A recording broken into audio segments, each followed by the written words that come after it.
لم تخرج من تونس حتى نطالب بإعادتها. الشريعة لم تخرج من تونس حتى نطالب بإعادتها. الشريعة لم تخرج من تونس حتى نطالب بإعادتها.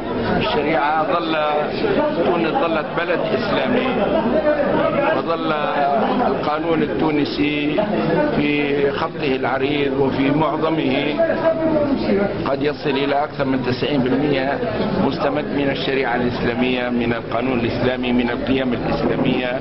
ولذلك ما ينبغي أن تدور صراعات حول قضايا شكلية وكأنه صراع بين الشريعة وبين أعداء الشريعة. بلدنا هذا بلد إسلامي. من المستفيد من هذا الصراع؟